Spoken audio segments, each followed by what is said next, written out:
Bon matin tout le monde, bienvenue dans On Jase de chasse, de pêche, de plein air avec moi-même Steph Monette. J'espère que vous allez bien.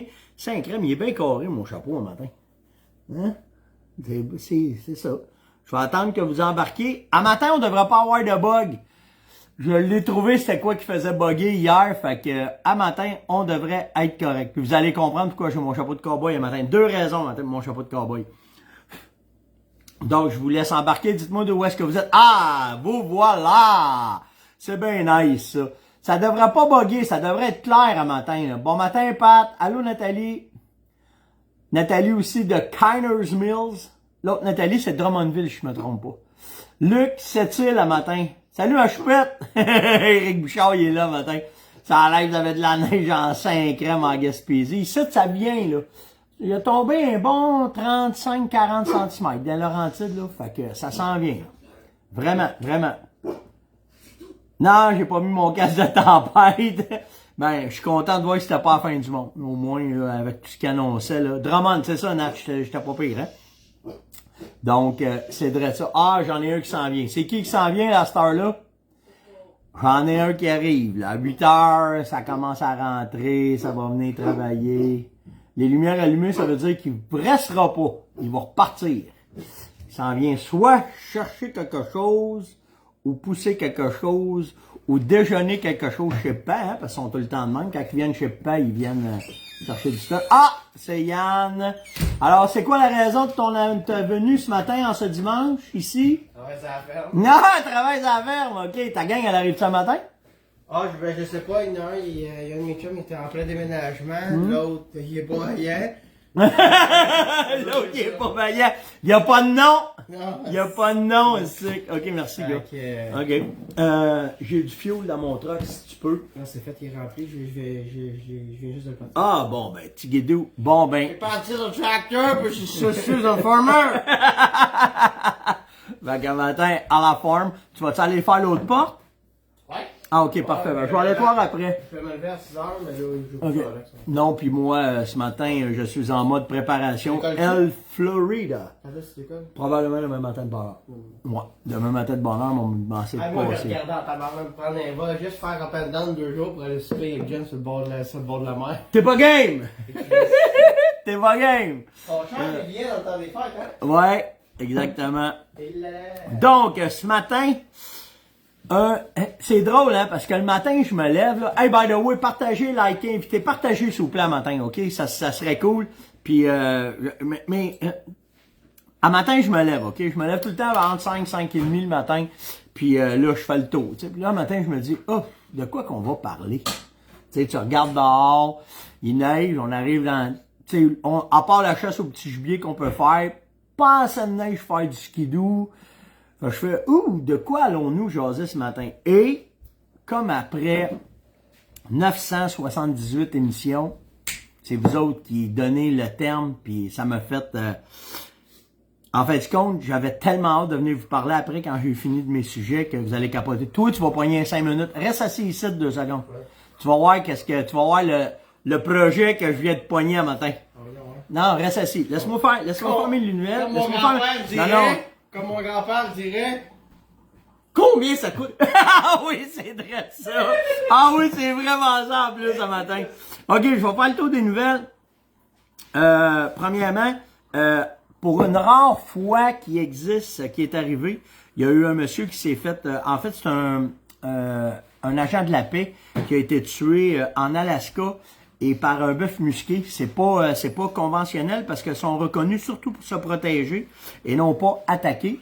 Mais ce qui est arrivé, c'est que naturellement, c'était une femelle qui protégeait ses petits et le chien du monsieur s'est attaqué directement à des bœufs musqués où est-ce qu'il était. Et le monsieur est venu pour s'interpeller entre le chien et le bœuf musqué, et la bœuf musqué, qu'on va dire. Là. Puis, comment ça s'appelle une femelle de bœuf musqué, je pense à ça? une bœufette. Une bœufette musquée. Puis, en fait, compte, il s'est fait tuer par la femelle.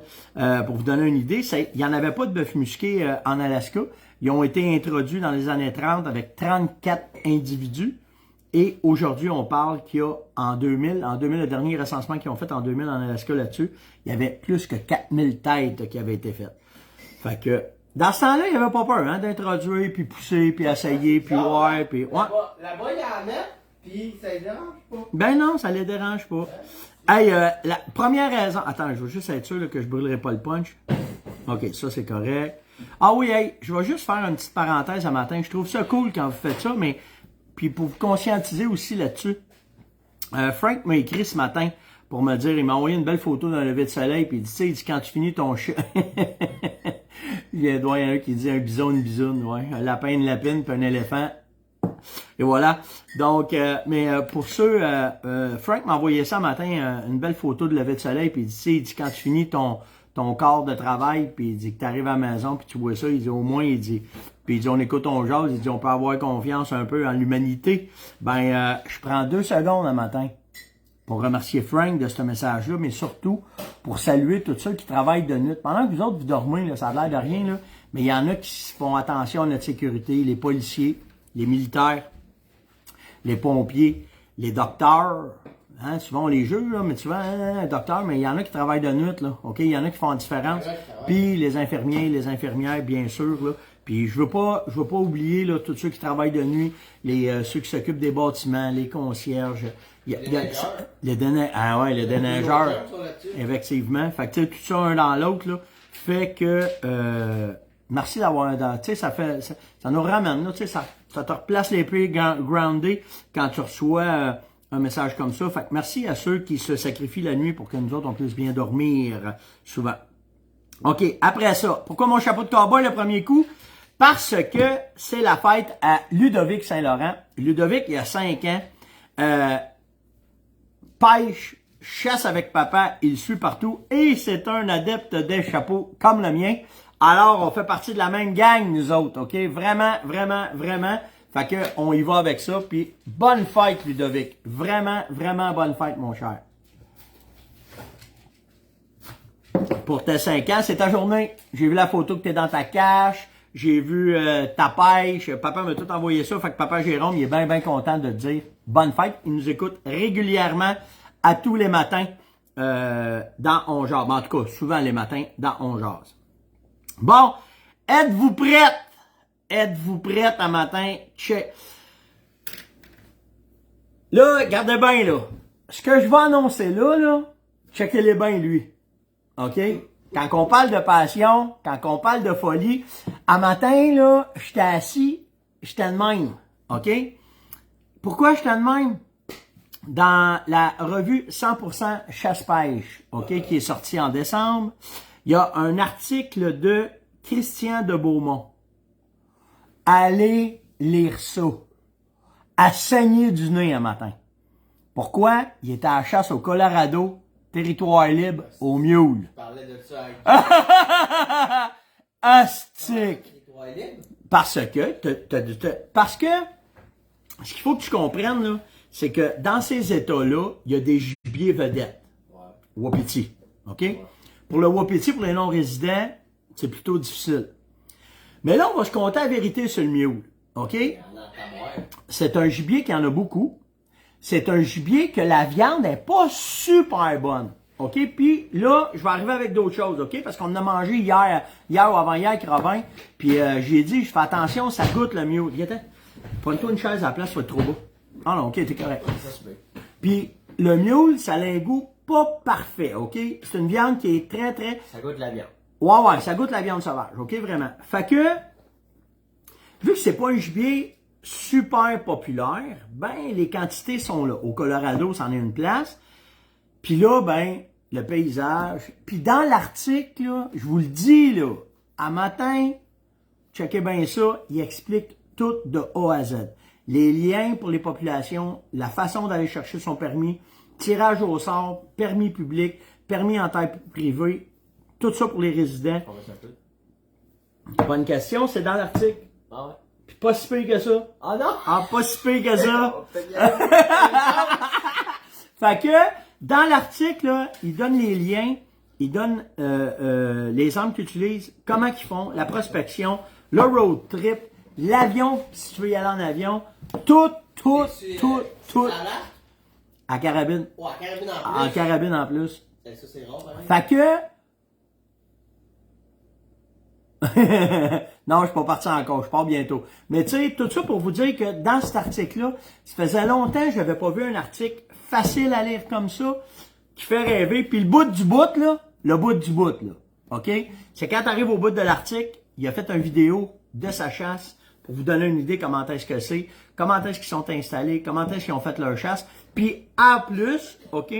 En plus, il finit ça en disant une affaire, je capotais sur la ligne qu'il fait quand il finit son vidéo. Il dit en fin du compte, il dit vous avez deux choix. Rêver sa vie ou vivre ses rêves. Fait que, on fait quoi? On part tout de suite. Yann, il dit on part tout de suite, tu sais. Fait que vraiment, c'est dans la to-do list.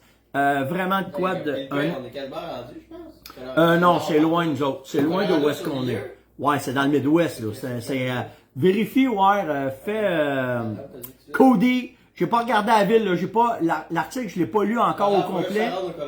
Non, mais. Ouais, regarde au Colorado combien de temps de route. Pour le fun, là. 17, ça doit être... Nathalie Desbiens a dit on part quand? Je vous le dis, c'est dans ma to-do list. Premièrement, les paysages. Juste pour les paysages, ça fait le voyage. Mais vraiment, là, la gang là, de... Ils me surprennent à tous les magazines. Il y a tout le temps de quoi qui sortent, qui font « wow », vraiment « wow ». Fait que bravo. Si vous n'êtes pas abonné. On est capable de faire en 2 jours, vous autres. Tu verrais combien de temps? 29 heures. Moins loin que la Saskatchewan. Ben, on fait Saskatchewan. Yann, ils ont fait Saskatchewan, puis après on descend en bas. Mais allez lire cet article-là, ça va vous faire rêver. Si vous pouvez pas y aller, je vous le dis, là, c'est un beau 10-15 minutes de gros fun. Gros fun. C'est 18 heures de mon Road Tour. Ah, c'est loin, là. Si on monte de même, puis après ça, on danse en de même. Ouais, puis. Fait que c'est ça. OK, maintenant, dans les questions. Petite question. Attends. Ouais. Chasse-tu dans les plaines ou dans les montagnes? On va voir l'article, qu'est-ce que tu arrête de me poser. Je viens pas de la trouver. Bon, ben, tape ça, là, dans ton Google. Ouais, vas-y. 100%. Il écrit comment? Tu écris 100.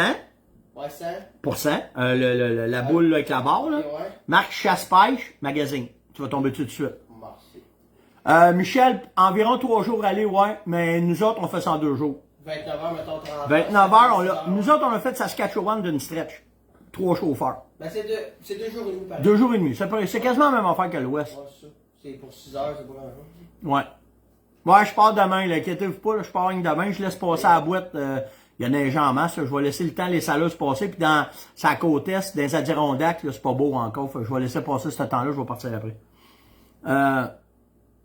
Qu'est-ce que tu regardais? Qu'est-ce qu'on faisait, là? Ah, ok, tu vas aller lire. Va lire l'article. Y a-tu même la neige au Colorado? Va lire. Tu vas tout avoir ça dans l'article. OK, à cette heure. OK, dans les questions, j'ai eu des questions beaucoup sur les chevreuils. Je ne sais pas pourquoi. Martin m'a posé comme question. Dans l'accouplement du chevreuil, c'est-tu juste les masters qui accouplent les femelles? Non. Pour avoir vu ça quelques fois. OK. M'enlever ça, là, parce que ça fait des flash-in, flash-out. On va mettre ça matin. On va mettre une casquette. Tactica de matin. Bon, ça c'est mieux. Non, parce que quand la femelle est en chaleur, c'est le dominant qui va jouer en entour. OK? C'est le dominant qui est là, qui essaie de tasser tout le monde. Sauf que de l'autre bord, si il part puis il s'en va, exemple, pousser un autre buck. Moi, j'ai vu ça là, live. OK, le master, il y a 2-3 bucks en entour, puis là, ça essaie d'accoupler, puis ça. Puis là, ben, il en pousse un, l'autre, il embarque sa femelle, puis il redébarque, puis il repart. Fait que c'est comme ça, OK? C'est comme ça que ça se fait. Fait que non, c'est pas le master. Puis quand il arrive d'un ravage aussi, il y a un paquet d'affaires là, qui rentrent en ligne de compte là-dedans, OK? Fait que c'est comme ça. L'autre question de chevreuil, c'est-tu vrai que les veaux ont pas d'odeur? Non, ils ont des odeurs, c'est réduit. Mais ils ont quand même des odeurs, mais ils laissent tellement pas d'odeur. Ils se couchent à une place, ils bougent le moins possible, qu'il faut vraiment que le coyote embarque dessus, puis qu'il fasse la job. Mes chums, ça tire la preuve. Brian Lavlamme, il dit, m'envoie ça tout de suite, puis Eric Bouchard, il dit, toi, tu sais lire. Fait que c'est ça. Fait que non, oui, ils ont de l'odeur, mais ils en laissent le moins possible, fait que c'est comme ça. Louis, tu sais quand on part pour le Colorado, c'est vraiment dans mon to-do list, ça. Vraiment, là. Vraiment, vraiment, vraiment. OK, ben garde, ça rejoint là, ce que je disais du mieux. Manon m'a demandé, c'est quoi ta meilleure recette quand le gibier goûte fort? Ben, à la base, là, bon matin Dominique, à la base, là, quand le gibier goûte fort, tu vas essayer de, soit avec une sauce, soit avec d'autres choses, essayer de réduire le goût. Regarde, on va vous donner la recette exacte qu'on a faite, là. Quand j'ai fait goûter du mule à Robin, ce que j'ai fait, c'est que j'ai pris un steak, OK, j'ai pris une pièce, soit une ronde ou un backstrap, peu importe. Puis, j'ai tranché à peu près, parce que moi, ma viande est toute en bloc d'une livre, OK? Fait que j'ai sorti, exemple, une poignée sur longe. J'ai pris la poignée sur longe, je l'ai tranché à peu près, je vous dirais, un quart de pouce d'épais. Après ça, je prends un marteau à viande, puis là, je tape dessus. Fait que ce que je fais, c'est que je l'aplatis, je fais comme une escalope. OK? Après ça, dans le chapelure, sauter dans le beurre, puis l'huile d'olive, puis sel. Puis là, le goût était là, mais beaucoup moins prononcé. Puis à partir de là, on était capable de faire quoi? Oui, tu peux y aller à l'arc aussi, Romain. J'ai des chums qui l'ont fait à l'arc en mars, le Colorado. Mais c'est la meilleure façon. Fait que souvent, ce que tu vas faire, tu peux aussi la faire mariner. Mais le problème, c'est que quand tu fais mariner, si tu laisses du sang, ben la viande, c'est là que le goût fort est. C'est dans le sang souvent qui est le goût pas bon. Fait que de cette façon-là, en tout cas, ça passe bien, puis on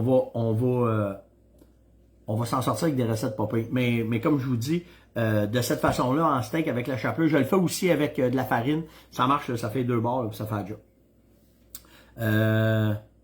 Un matin, Louis Guy m'a demandé le vidéo de Yann qui a préparé le crâne. Il dit c'est écœurant, mais il dit il me manque un bout. Il dit je veux savoir comment est-ce que vous fixez, OK, le crâne. Fait que Yann, ben, il a fait bouillir la tête, OK.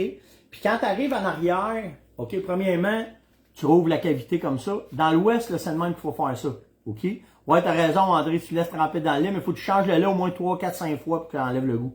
Fait que là, ben, la cavité est là. Fait que quand on l'a coupé avec la scie, ça vient droit. Puis regardez comment est-ce qu'on... Juste ici, là, tu as un os qui est assez dur, là.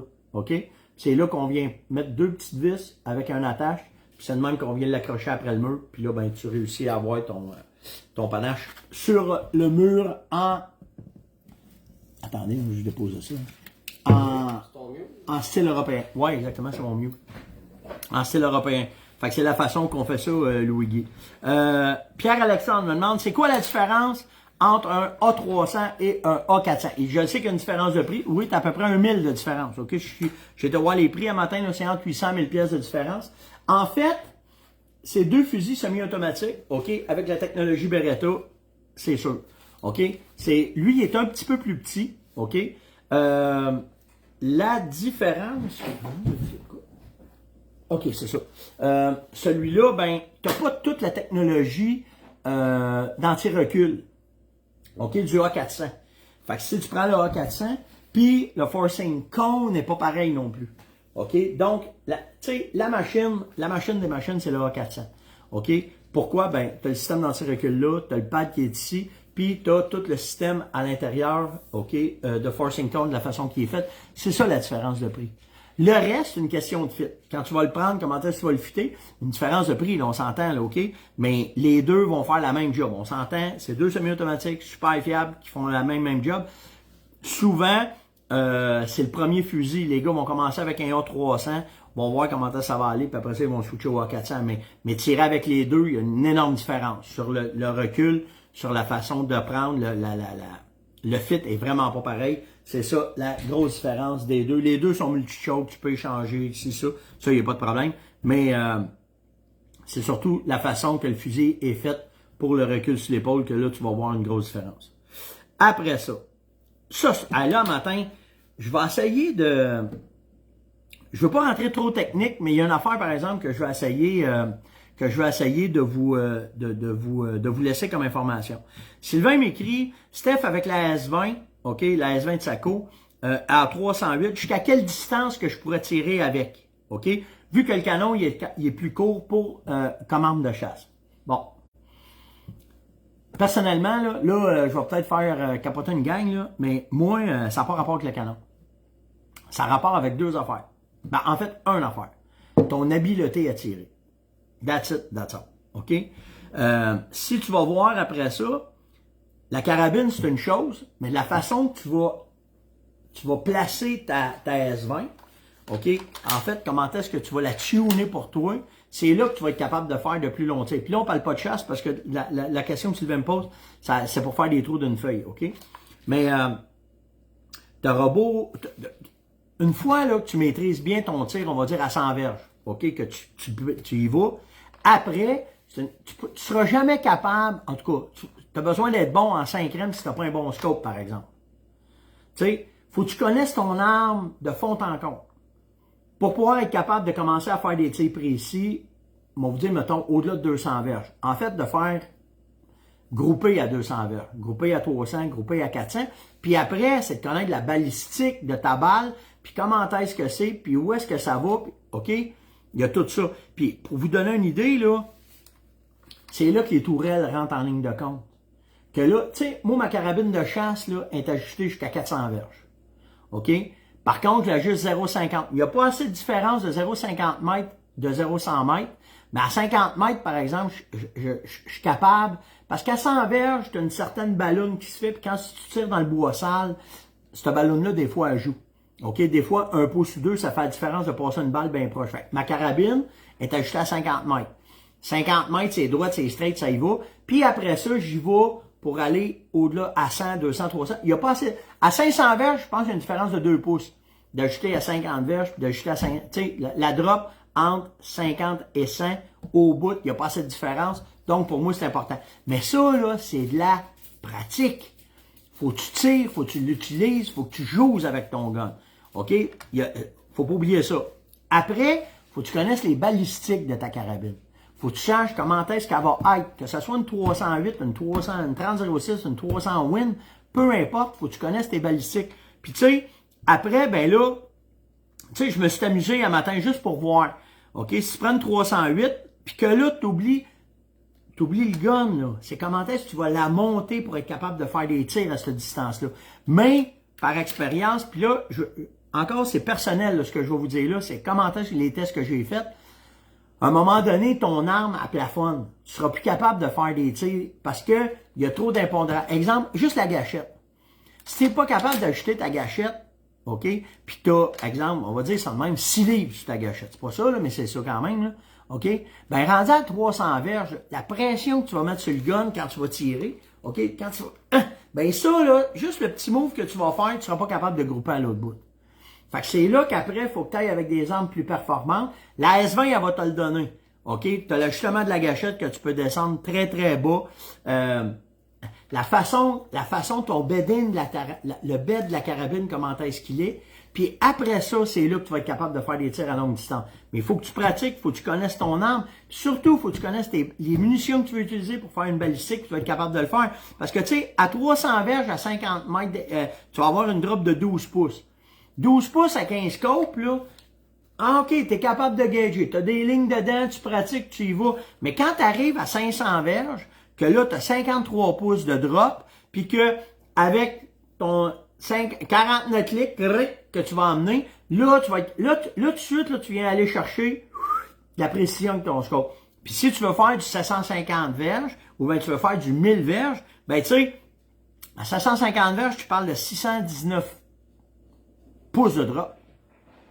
Puis après ça, 4 mètres de drop à 1000 verges. 4 mètres. OK? Fait que tu sais, puis là, ben les clics, tu parles de 157 clics, puis tu parles de 700. Tu sais, ça devient démesuré. C'est une question de balistique, c'est une question, mais au bout, c'est pas la distance qu'elle va tirer, c'est comment est-ce que toi, tu vas développer tes habiletés à tirer. C'est là qu'il y a la différence. Il y en a qui vont être super bons à 100 verges, il y en a qui vont être 0 à 100 verges. Ils sont meilleurs à 50 verges. C'est meilleur à 50 verges. Organise-toi pour tirer plus loin de 50 verges. Puis si t'es bon pour tirer à 200 verges. Personnellement, OK, dans des situations parfaites, en plein champ, comme on a dans l'Ouest canadien, le long d'un lac, un orignal qui arrive sur une saline, qui break, il arrête. 300, 400 verges, je vais l'essayer. Pas je vais l'essayer. Je vais prendre le tir parce que je suis confiant, je sais que je suis capable. Mais s'il est en déplacement, s'il y a un vent, tu prends pas le tir. Mais là, c'est une question d'expérience, une question de connaître ta machine. Parce qu'il y a une affaire qu'il faut pas que tu oublies. Si tu fais des trous dans les papiers, c'est le fun. Mais blesser un gibier, ça, tu veux pas te rendre là, tu veux pas faire ça. Donc, connaître ses limites. Exactement ça. Exactement ça. Tu peux pas mieux dire, Louis. C'est exactement ça. Combien qu'on est, là, matin? Quand même, hein, on n'est pas loin de 350. Partagez-les, ouais, qu'on monte à 350. Alain, il dit, ça fait 25 minutes que t'es là. Puis pour de vrai, à matin, je pensais que je ferais même pas 10 minutes. À matin, là, tu sais, c'est dimanche matin. On fait de la neige hier. On a travaillé à la grande. On a placé nos affaires. Puis là, regarde, le matin, pas une misère à vous jaser, hein, mais, je l'ai tout le temps dit, le show, c'est vous autres. C'est vous autres qui faites le show avec vos questions, avec ce que vous voulez savoir, comment est-ce que c'est. J'ai beaucoup de questions sur le fameux couteau d'éviscération, là. C'est écœurant comment est-ce qu'il y en a qui me posent des questions sur ce fameux couteau-là. Mais tu sais, ouais, le respect du gibier, c'est exactement ça. Là, je lis vos affaires, là. Connaître ses limites. Oh, on est tous à la même longueur, là. On a tous pas mal la même idée, là. Exactement. Ah ouais, t'as raison, Martin. Martin, il dit, il y en a qui sont super bons pour tirer d'une cible, mais devant un gibier, ils sont complètement pourris. Exactement. Puis c'est là, ça, là, c'est tout, ça se passe entre les deux oreilles, là. Ça se passe vraiment entre les deux oreilles. C'est une condition, c'est une façon d'être, c'est une façon d'apprendre. Puis tu sais, quand t'es assis, là, dans ta cache, là, OK? Tu peux commencer à te préparer. S'il arrive, comment je vais réagir? Tu prends ta carabine. Tu sais, c'est toute une question de minding pour être capable que quand ça arrive, puis que là, le cœur commence à te débattre, puis que là, tu as des yeux qui viennent cross-eyed, ben là, c'est une question de reprendre ses sens, de dire, OK, il arrive, bon, ben là, je suis prête, puis là, t'arrives, puis tu vas être capable de faire un tir efficace. Mais de tirer à longue distance, il y a d'autres défis qui arrivent, hein, je te le dis, là, puis c'est à longue distance, tu vas tirer des journées, ça va être dans la grande main, il y a d'autres journées, tu seras pas capable de poigner une feuille de 4x8. C'est comme jouer au golf, c'est comme ça que c'est le tir. Alors, c'est pour ça qu'il faut essayer de se pratiquer. On a eu cette discussion-là hier avec un ami au Wild Buck Fever, exactement. J'ai eu cette discussion-là, puis là, le problème de la pratique, c'est qu'on peut pas avoir de munitions. Fait que il faut quand même gager nos affaires pour voir comment est-ce qu'on va faire ça. Ben, ça fait partie de la game. OK, c'est beau que je m'en viens, je serai pas là, moi. Là. Fait que c'est ainsi qu'était le show. Exactement. Anyway, aussitôt que t'as un doute, tu tires pas. C'est en plein, ça. En plein, ça. C'est vrai ça. Mais c'est une question, tu sais, c'est une façon de se... C'est tout là une question de confiance, puis une question de minding, puis de se préparer à ça, puis d'arriver à ça, puis... C'est ça. C'est pas plus compliqué que ça. C'est une pratique. C'est une pratique dans tout. Dans le tir, dans la façon de voir, de comment est-ce que tu vois, puis... Ah, certains vont être capables de se... C'est bon, vos commentaires matin, c'est cool, ça. Attendez, là, je vais aller voir. Mais ça déboule, hein. Je suis pas capable de tout vous suivre, là. Ah, ben ça, t'as raison. Jean, il dit, c'est rare en tabarouette qu'au Québec, tu vas faire 300-400 pieds.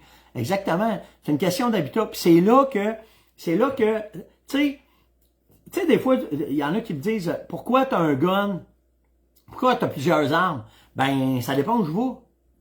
Ça dépend qu'est-ce que je fais. Ça dépend. Tu sais, quand je chasse site, j'aime ça avoir une arme courte. Tu sais, un scope quasiment pas de rapprochement parce que quand je suis dans le bois, je veux voir tout de suite. Quand j'arrive, mettons, dans l'ouest, ou si je vais au Colorado, ben là, je vais avoir un télescope avec plus, être capable de plus rapprocher, puis être capable de plus jouer, puis de, tu sais, fait que chaque équipement va s'adapter, mais tu sais, chasse, tu sais, si la majorité de tes chasses c'est au Québec, t'as pas besoin. Puis pour de vrai, j'ai emmené des chums cette année avec moi dans l'ouest, ils étaient jamais venus. Puis ils sont tout après changé leur gun. Là. Ils ont vu tout de suite la différence, le télescope, les moulets, la calibre, comment est-ce que c'est. Fait que tu sais, c'est pour ça qu'on a tant de nécessité aiguë. C'est drôle ça. Donc, c'était l'ongeance de ce matin. Likez, partagez, invitez. Merci tout le monde d'être là tôt le matin, c'est vraiment fou. Puis là, ben, je m'en vais me préparer. Là. Demain, je vais être bon pour faire le show. En tout cas, on va vous le faire. Demain soir, je suis avec Serge. Il faut que je me trouve une place, me breaker, puis mettre mon starting, puis être sûr que tout est correct, puis que tout va être correct, puis être capable de rentrer online. Fait qu'on va voir demain comment est-ce que c'est. Ça buguait pas le matin, hein. C'est moi, faut qu'il fasse. C'est mon téléphone le trouble. Parce que quand je vous filme, c'est avec mon téléphone, c'est mon téléphone le trouble. Fait que je vais faire attention que quand je vais rentrer en onde, de vérifier que je suis bien plugué sur mon sur ma haute vitesse, puis d'être capable de vous jaser. Likez, partagez, invitez, surtout commentez, puis nous autres, on se voit demain matin. Merci tout le monde. Ciao!